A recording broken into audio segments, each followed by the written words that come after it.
اوج یا عشاق، صفحه 89. واژه اوج به معنی فراز یا بالا و مخالف حضیض به معنی پایین هست. برخی معتقدند که این واژه از هند به زبان فارسی اومده و در مفهوم به گوشه‌ای گفته میشه که در آواز یا صدای خواننده به سمت بالاترین قسمت صدای خواننده ممکنه پیش بره. عشاق و اوج هر دو از واژه‌هایی هستند که در مقام‌های قدیمی ما اونها رو می‌بینیم. یعنی عشاق یکی از 12 مقام اصلی موسیقی قدیم ایران بوده. به نظر من اوج رو و عشاق رو باید براشون تعریف‌های مشخصی در موسیقی فعلی قائل بشیم. همونطور که دیدیم در شور ما یک درآمد اوج داشتیم که ما رو از شور اول به شور دوم می‌برد، یعنی به گوشه شهناز می‌برد. اونجا هم اسم اوج گذاشتیم چون خواننده به قسمت صدای بالای صدای خودش میره. در اینجا هم یک اوج داریم که از لحاظ مقامی با اون اوج قبلی فرق میکنه. بنابراین باید بین اینها یک مرزبندی قرار داده بشه. به عنوان نمونه میتونیم اساساً واژه عشاق رو برای این مجموعه که در دشتی الان در حال حاضر میخوایم توضیح بدیم اتفاق میفته اسمش رو به این شکل قرار بدیم که در تمامی دستگاه هایی که دانگ دشتی یا دانگ شور دارن میتونه این اتفاق بیفته. اوج و عشاق که معمولا در گذشته با بوسلیک و نوا همراه بودن و در این فضا قرار داده می شدن، به این معنی هست که وقتی ما یک دانگ دشتی سل، لا، سی بمول دو داریم، پرده، نیم پرده و بعد انگشت اول از لا یک دانگ شور ایجاد میکنه، لا، سی کرون، دو، ره، و ما حول محور نوت چهارم دانگ جدید یعنی دانگ شور، نوت ره حرکت کنیم، عشاق یا اوج رو به دست میاریم که این با عراق فرق میکنه. گاهی در ردیف دیده میشه که یا در موسیقی قدیم صحبت از عراق و اوج میشه. تفاوت اینها به این شکل هست که در عراق ما روی نوت سوم دانگ شور به نوت چهارم دانگ دشتی که نوت دو باشه محوریت کارمون رو قرار میدیم، اما در اوج یک پرده بالاترین یعنی روی نوت ره محوریت کار خودمون رو قرار میدیم. موقعی که به سمت بالا میریم از دانگ شور استفاده میکنیم، یعنی سی کرونو میشه. هنگامی که میخوایم برگشت کنیم به سمت عقب ممکنه از دانگ دشتی استفاده کنیم. گاهی هم از همون دانگ شور کماکان استفاده داریم. در این مجموعه شاهد نوت ره قرار گرفته و در برگشت ها روی نوت سل ایست شده، یعنی نوت اول دانگ دشتی. شعری که در این گوشه استفاده شده: ز حسرت لب شیرین هنوز میبینم که لاله میدمد از خون دیده فرهاد، از حافظ شیرازی هست بر وزن مفاعلون فعلاتون مفاعلون فعلون که از لحاظ عروضی مجتث مسمن مخبون محذوف به حساب میاد و در آوازی هم که روی اون قرار داده شده از این وزن تبعیت کرده. دانگ هایی که در این قطعه استفاده میشن: دانگ دشتی سل، لا، سی بمول دو، دانگ شور لا، سی کرون، دوره، و دانگ شور ره، می کرون، فا، سل هست.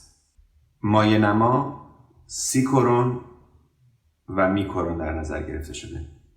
ابتدا یک بار وزن خوانی میکنیم: دو دو ره ره ره ره ره ره ره ره ره می ره دو دوس ره دوس سیل سیل دو سیل لاس لاس سی لاس.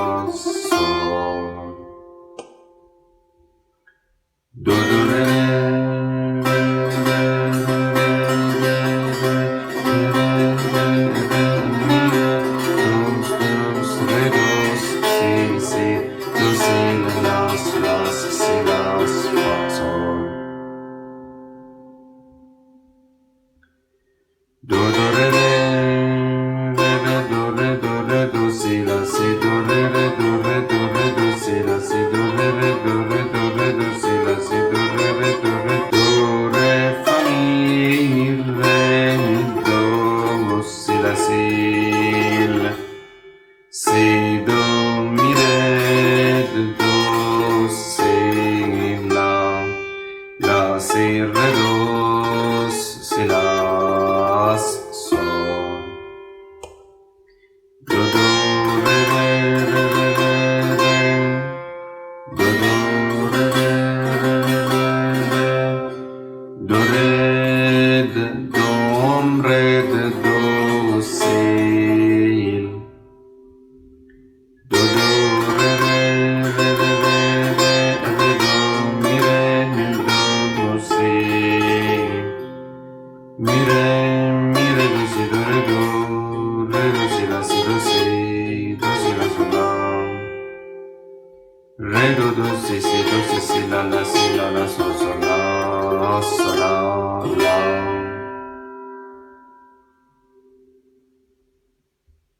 ابتدای قطعه با حرکت دو به سمت ره شکل میگیره تا ره رو به عنوان نوت شاهد بتونیم معرفیش کنیم. دو دو ره ره راست چپ راست راست، انگشت اولمون روی دو هست.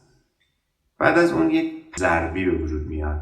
ره ره ره ره یک دو یک دو یک دو سه یک دو یک دو یک دو سه یک دو یک دو یک دو سه یک دو یک دو یک دو سه ره ره ره ره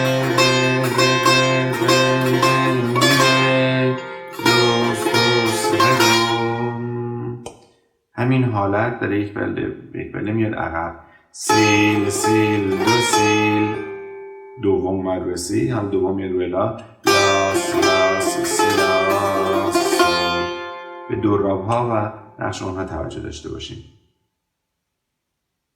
پس ما از نقطه ر به عنوان اوج صداییمون برگشتیم به سمت سل. همین یک هنگام عقب‌تر اتفاق میفته. دو دو ره همین پنجه تکرار میشه. همین پنجه با کمی تفاوت. همین پنجه یک پله عقب‌تر. باز عقب‌تر. سی سی دو سی باز هم عقب‌تر. لاس لاس سی لاس. دوباره باز با همون پنجه اوج دو دو ره رو معرفی میکنیم. میخوایم حالا یک تحریری حول محور نوت ره داشته باشیم، یک تحریر نشیب و فراز. ره ره دو ره دو ره دو سی لا سی دو ره ره دو ره دو ره دو سی لا سی دو ره ره دو ره دو ره دو سی لا سی دو. سه بار در از این پنجه ره ره دو ره دو ره دو سی لا سی دو تکرار میشه سه بار. بعد از اون میگه ره ره دو ره دو ره یک یک از دو به ره میان پایین. فا می ره دو سی لا سی با انگشت دوم اومدیم روی سی. انگشت اول میاد روی لا روی سی میگیم سی دو می ره دو سی لا لا سی یک یک. همون کار یک پله عقب‌تر. ره دو سی لا سول. بعد میایم شعر رو شروع میکنیم. وزن شعر همون مفاعلون فعلاتون مفاعلون فعلون برگرفته از خود شعر هست. دو دو ره ره ره ره مفاعلون فعلاتون که تکرار میشه در هنگام عقب‌تر. دو دو ره ره ره دو ره دوم ره دو سی. میایم در پایین تقریبا الهام گرفته از جمله اول هست. میگه دو دو ره ره ره ره دو می ره دو سی دو یک دو یک بالا میریم. با انگشت دوم رو دو اومدیم. بعد با انگشت دوم باید روی سی بتونیم اشاره هامون رو به عقب اجرا کنیم. و حالا یک تحریر اتفاق میفته. میره میره دو سی دو ره دو ره دو سی لا سی دو سی، اینجا سی بمول میشه چون میخوایم فرود کنیم انگار به فضای دشتی برگردیم. دو سی لا سول لا، میبینیم که روی شاهد دشتی یعنی نوت لا ایست کردیم. و یک تحریر دیگه داریم که بهش میگیم تحریر زیر و رو. ره دو دو سی سی دو سی سی لا لا سی لا لا سول سول لا سولا لا.